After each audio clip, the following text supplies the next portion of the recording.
Today is President Bongbong Marcos's third State of the Nation address, and we will keep you up to speed on events leading to his pivotal speech.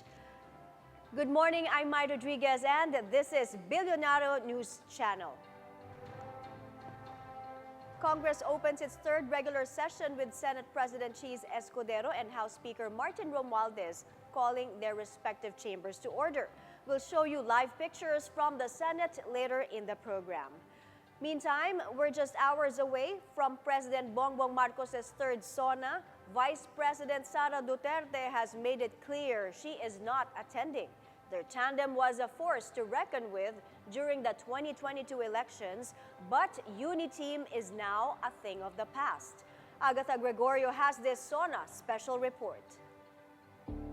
They say in politics there are no permanent friends, just permanent interests. I sought an audience with the President and tendered my resignation as the Secretary of Education effective July 19, 2024. It was the last nail in the coffin for the formidable alliance that won the 2022 elections by a landslide. The first year was relatively smooth sailing for President Bongbong Marcos and Vice President Sara Duterte's UniTeam. But 2023 was a different story as cracks began to unfold over issues like Duterte's use of secret funds and her rift with the president's cousin, House Speaker Martin Romualdez. Duterte, who also quit as vice chair of the government's anti-communist task force, had also publicly opposed Marcos's move to restart peace talks with communist rebels. Marcos, meanwhile, announced he's studying the possibility of the Philippines rejoining the International Criminal Court, which is investigating the bloody drug war of Sara's father, former President Rodrigo Duterte. But perhaps the most telling were the separate rallies in Manila, where Marcos's Bagong Pilipinas campaign was launched, and in Davao City, where Rodrigo Duterte accused his successor of being a drug addict. May drug addict tayo na presidente. This would lead to a feud with First Lady Liza Araneta Marcos, who pointed out that Sara was laughing as her father criticized the president. Days before leaving the cabinet, Duterte said the UniTeam was only formed to win the 2022 elections. Now, how could the fallout shape the 2025 midterm polls, where Sara's father and her brothers Sebastian and Paulo are all reportedly gunning for a Senate seat? It's a free country. They're allowed to do whatever it is they want. With the alliance seemingly beyond saving, are the Marcos and Duterte camps headed for a collision course in 2028?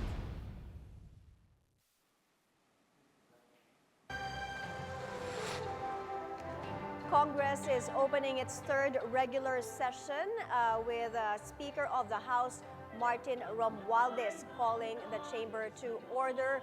Let's now look at live pictures from the Batasan Pambansa. Standing for the doxology to be sung by the I Love Tacloban Quartet.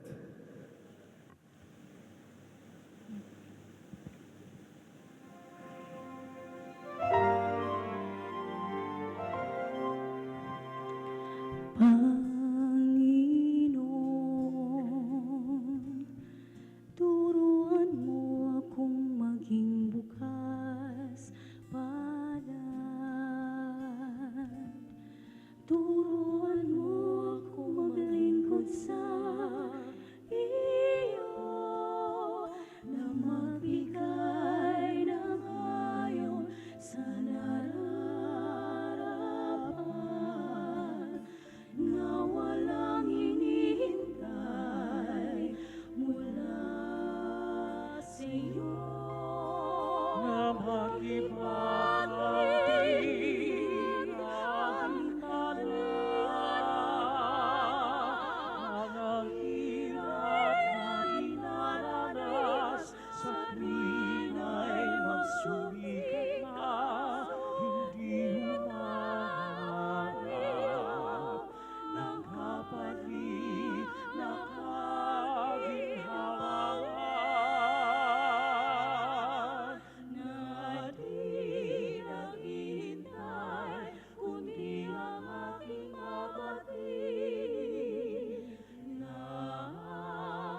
The chair would like to address this august chamber.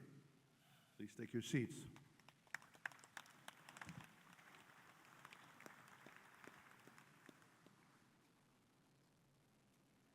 Honorable Deputy Speakers, Majority Leader, Minority Leader, distinguished colleagues, ladies and gentlemen, united for a better future, building a stronger Philippines for all.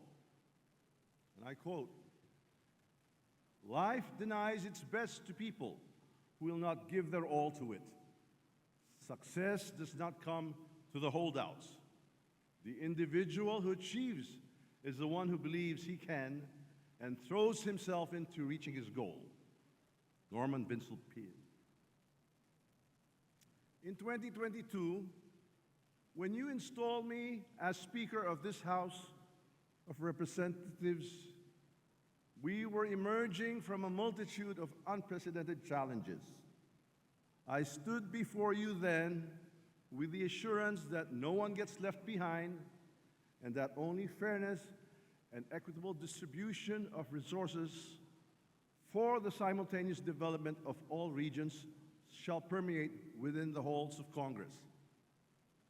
Our central theme upon the assumption of our duty was unity and solidarity, a much-needed solution to a fragmented Filipino society hounded by the debilitating impacts of the pandemic, political divisiveness, threats to our sovereignty, and global conflicts. The odds were stacked against us, and we were confronted with expectations to deliver beyond our imagination. Given the challenges, the 19th Congress ushered in a new era of legislative excellence. I've been privileged to win the support of a substantial majority of honored men and women who now comprise the House of Representatives.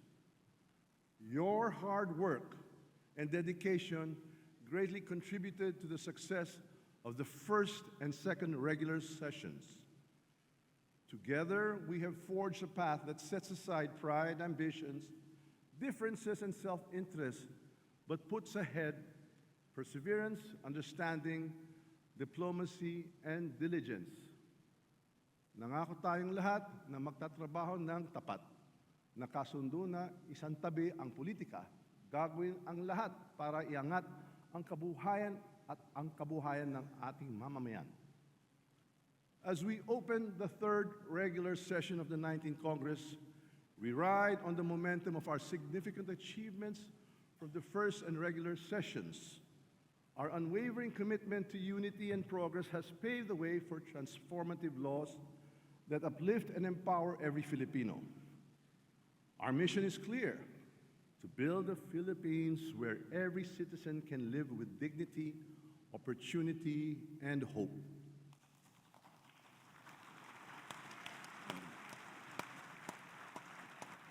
We are dedicated to creating a Philippines where dreams can be achieved and where every Filipino feels valued and supported. Together, we continue to build a brighter and more prosperous future for all. Ladies and gentlemen, from the opening of the first regular session on July 25, 2022 to this date, the House of Representatives has attended to a total of 12,405 legislative measures consisting of 10,565 House bills, 1,839 resolutions, and 1 petition. Out of these numbers, 4,125 measures were processed within a span of 149 session days, or an average of 28 measures processed per session day. In the regular session alone, a total of 58 Republic Acts were enacted, a result of your outstanding consensus building and resolute efforts to accomplish the tasks at hand.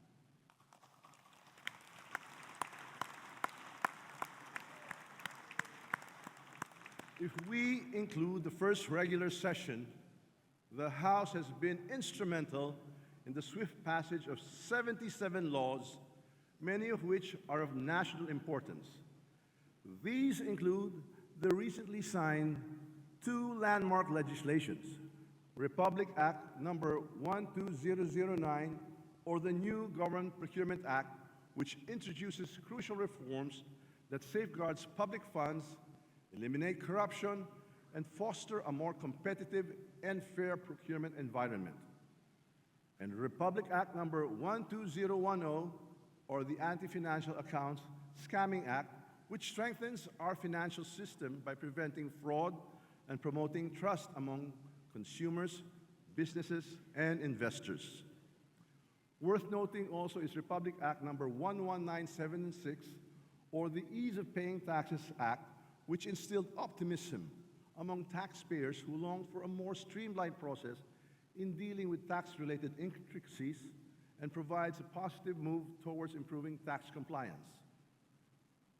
Laws aiming to promote economic development, such as the Maharlika Investment Fund Act of 2023, RA 11954, extending the availment of tax amnesty, RA 11956, One Town, One Project Philippines Act, RA 11960, Trabajo para sa Bayan Act, RA 11962, Public-Private Partnership Code of the Philippines, RA 11966, Internet Transactions Act of 2023, RA 11967, and Tatak Pinoy, Proudly Filipino Act, RA 1191, will generate and preserve and grow national wealth, drive inclusive local economic activity, ensure equitable employment opportunities for all, encourage private enterprise, and provide incentives to investors, boost and maintain a vigorous electronic commerce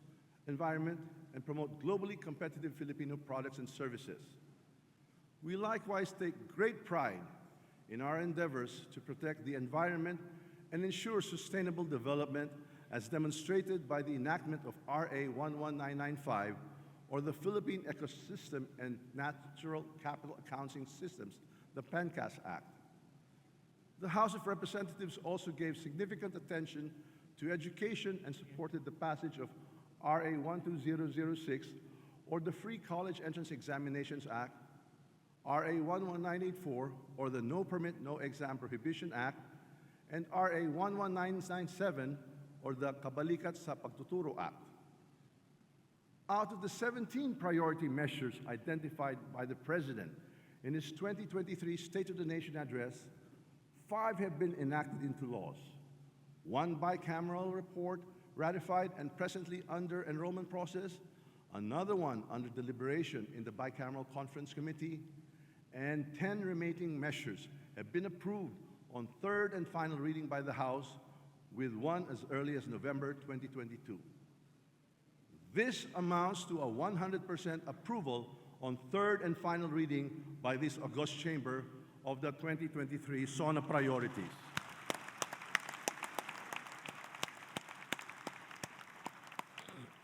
Lahat ng kailangang batas na hiniling ni Pangulong Ferdinand R. Marcos Jr. sa nakarang State of the Nation address, pasado na po lahat dito sa House of Representatives.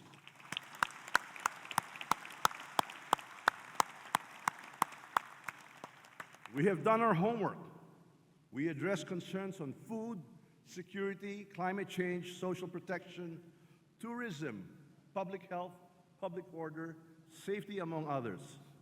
Our accomplishments reflect our proactive stance in catering to the needs of the people by passing this much-needed legislation that are tuned to the Philippine Development Plan and the 8-point socio-economic agenda under the medium-term fiscal framework of the President. In fact, the fruits of our overarching development agenda initiatives for the past 2 years are now slowly being felt across the nation. From the third quarter of 2022 to the first quarter of 2024, the Philippine economy experienced an average growth of 6.1%.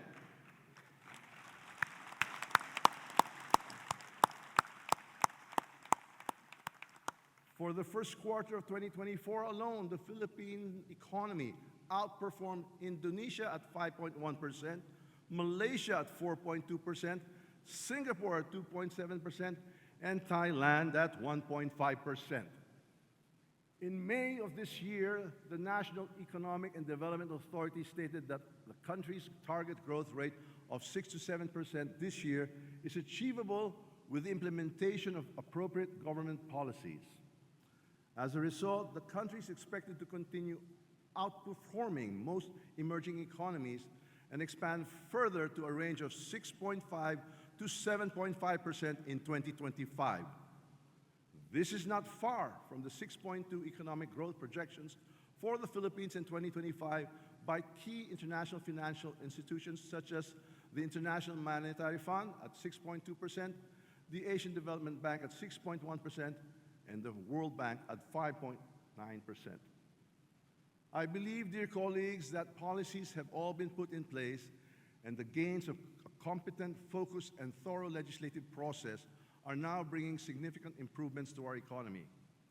In June of this year, Fitch Ratings, a recognized credit rating. Live pictures there from the Batasang Pambansa. Speaker Martin Romualdez presiding over the opening of the third regular session of the 19th Congress and relaying the accomplishments and challenges of the 19th Congress. He said most of the priority bills set by the LEDAC has been completed. Legislation focusing on food security, public health, and climate change, among others. Two landmark legislations have been passed. And also the Batasang Pambansa hours from now will be the venue of the President's third State of the Nation address. All eyes will be at the Batasang Pambansa. A few hours from now, this is a special coverage of the Bilyonaryo News Channel. Now joining us in the studio is Sir Percival Peña-Reyes. He's the director of the Ateneo Center for Economic Research and Development to talk about today's much-awaited speech by the President. Good morning, Doc, sir. Thank you for joining us today. Thank you, Mai, for having me. And good morning to all our guests. All right, before I ask you about your expectations, what you want to hear later in the President's speech, let me ask you first about the President's performance, because most people are saying they don't want to hear about promises anymore. They want to hear about his performance so far. What has he achieved? Well, understandably, this is the second year already, so the honeymoon period, as it were, no? It's We're over. already way past that, I would suppose. And, well, to answer your question about his performance, no, if I may speak candidly, no, it's not so bad, but not so good either. Pretty much more of the same. So we have really yet to see something remarkable. And, we're all hoping that, things would improve in terms of the three main concerns of the average Filipino. Okay? We keep on hearing about GDP growth, but what's really pressing right now and what I would like to hear from his State of the Nation address later would be inflation. Yes, Okay. because in a recent survey, food inflation emerged as the number one urgent concern of most Filipinos. So what do you think this administration has to do to address that? Something that will be felt by the people. Yes, about inflation, food inflation in particular, they acknowledge that it's a confluence of factors. I would like to go by the NEDA Secretary's statement that much of it also would be beyond our control. We would have, of course, climate, El Nino to attribute this, no? And also geopolitical tensions.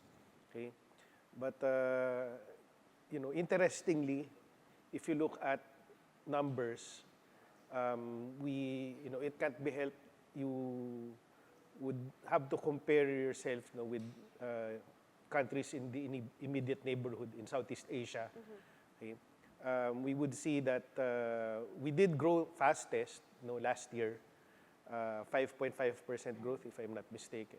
But our inflation rate also was highest, so 6%. Okay, and all of these countries in the neighborhood experienced El Nino. So it begs the question: what did they do that perhaps we did not do or we weren't able to do? Okay, and we cannot just keep attributing this to external factors. No? We have to take accountability also for Right. what is happening So internally. while we want to hear about the president's plans on the economy, on regional security, but we also want to hear something about what has got to be done to rein in spiraling prices of food, of fuel.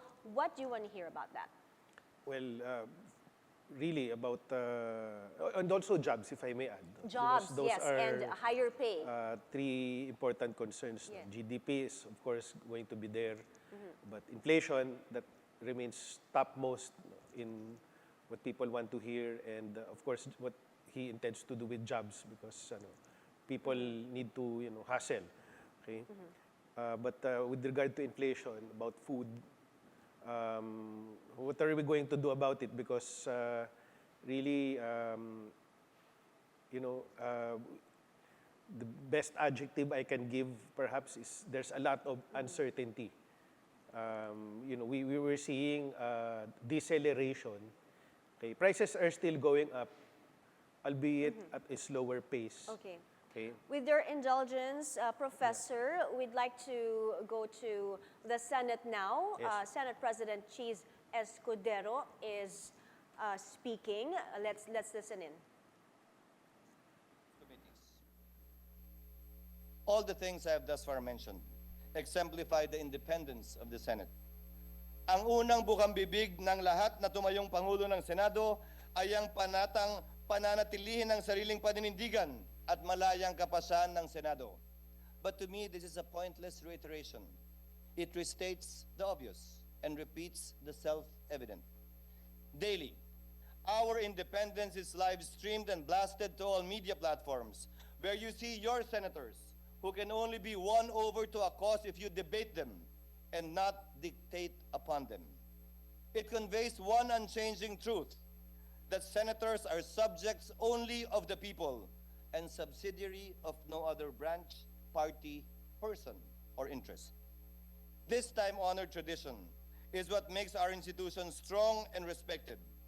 We embrace the full ventilation of views, either in contra or in conformity, whether by those in the majority or in the minority.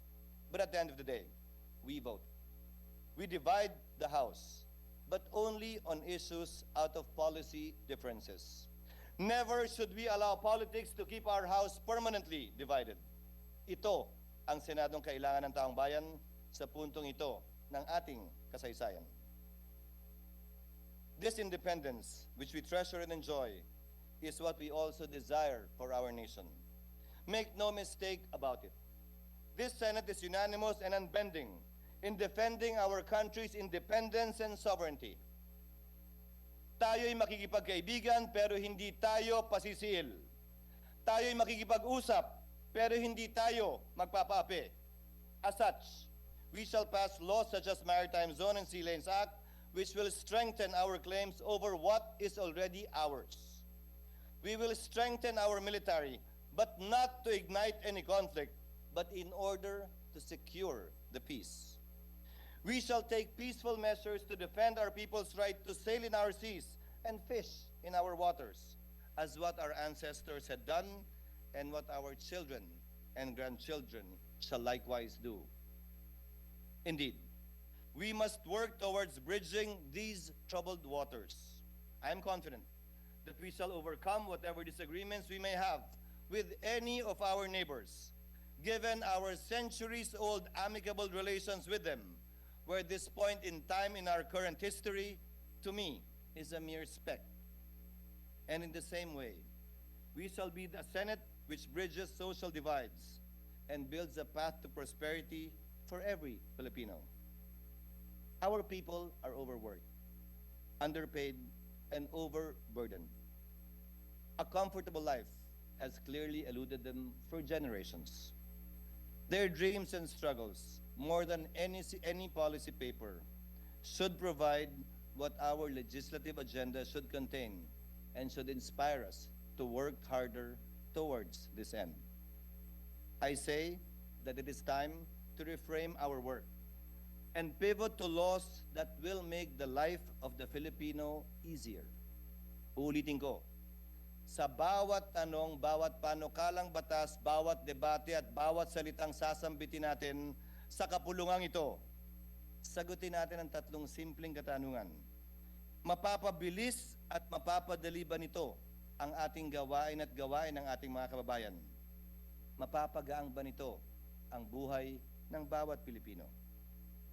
I have noticed, we have passed a raft of laws that ease the burden on big business, that provide for ease in paying taxes, that provide ease in unloading bad loans. Bakit walang ease in commuting and connecting? Bakit walang ease in finishing school and finding work? Bakit walang ease in providing health care for the sick? Bakit walang ease of acquiring justice? Bakit walang ease in providing food, not only food, but affordable food for our families? Let us do the heavy work and make hard decisions to unburden the nation and uplift every Filipino. This, to me, is our unchanging mandate. In this manner, we can and shall be the Senate that Quezon has envisioned. I apologize for taking much of your time. Allow me therefore to close and conclude by borrowing again from Quezon.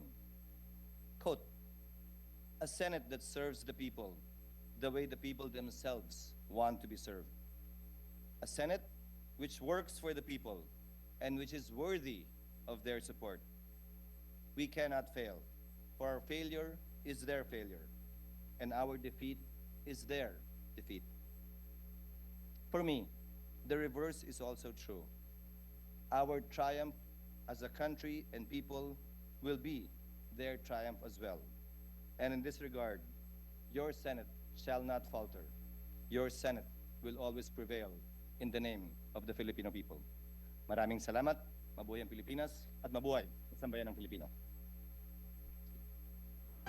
This is a special coverage of the Bilyonaryo News Channel. Live pictures there from the Senate. Senate President Cheese Escudero opening the third regular session of the 19th Congress. It's important to note that it is his first SONA as Senate President.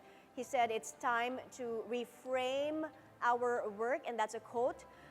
It's time to reframe our work and make the lives of Filipinos easier. He earlier said, talking about the President's State of the Nation address, he said he is reserving expectations at hindi niya papangunahan ang presidente. Now let's go back to our discussion here in the studio with Professor Sir Percival Peña-Reyes. Okay, the past SONA of the President, what did he say that hasn't been achieved? Oh, quite a lot, probably. A lot of it, But, you said. yes, but what we would really want to see in terms of, what I particularly like about what was mentioned earlier, how will all of these things translate to the upliftment of the ordinary person, the average Filipino. Okay? And I think all of his promises would ultimately redound to that. But, we have yet to see that because, it can't be helped. Okay? It's nice to see rapid GDP growth, that's fine. But is it really trickling down to the average person? Yes, because that's what we all want to feel also and hear from the President, relief First of all, Yes. from high prices, Yes, high prices and Food creating security also. jobs, jobs, economic higher opportunities, higher wages. Yes, no, but much of the things that we're seeing right now, minimum wage hikes and all of these things. Also a hot topic, Professor. Many senators or even lawmakers are expecting the president to announce something about pogos. What's your take on this? Do you expect him to say, because amid the calls to ban pogos, right? What's your feel on this? It's a very controversial issue, a hot topic, if I may say so. Because, suffice it to say, there are vested interests there also among the powers that be. Okay? But, as an economist, I would have to go by 3 criteria. And, compare POGOs with genuine FDI. No? Okay? Are they really beneficial? Number 1. Number 2, do they create opportunities domestically? And number 3, would they have expansive linkages with the rest of the economy? And judging by those 3 criteria, okay, the benefits, we get, of course, revenues from them through licenses. Okay? But remember, the income that it creates leaks outside. Okay? Because we're catering to an external market. Okay? But how much of it really would circulate within the domestic economy? Number 2, about jobs. Okay? Are we really creating jobs and incomes for Filipinos? Okay? Not really. Okay? And that's widely reported already. And linkages, what other industries does the POGO industry spill over to? Okay?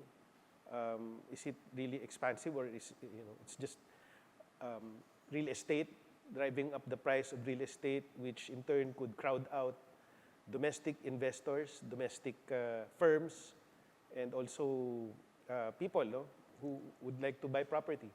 Okay?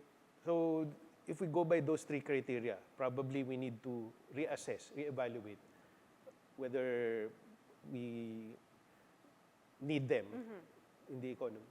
Something that we will wait for, certainly. A few hours from now, when the president makes his 3rd State of the Nation address, he will be judged regardless, right? Or with what he says later in his SONA. Indeed. It has to do with, doing what you say. Okay? You promise this, you follow through.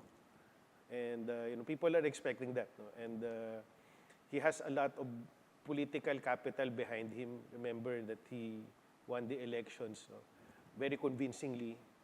Okay? And people would expect that he would use that political capital to effect change. And so far, we have, it's still pretty much more of the same. Not so bad, not so good either, but more of the same. In other words, average, would you say? Yeah, pretty much. Yes. Thank you for your insights this morning. Good of you to join us, Professor. Really appreciate it. Professor Sir Percival Peña-Reyes joining us in the studio. And those were the latest this hour. I'm Mai Rodriguez. Stay tuned to Bilyonaryo News Channel for more top-of-the-hour news available on Signal TV Channel 24 and on Free TV Channel 31. Bilyonaryo News Channel, always on top.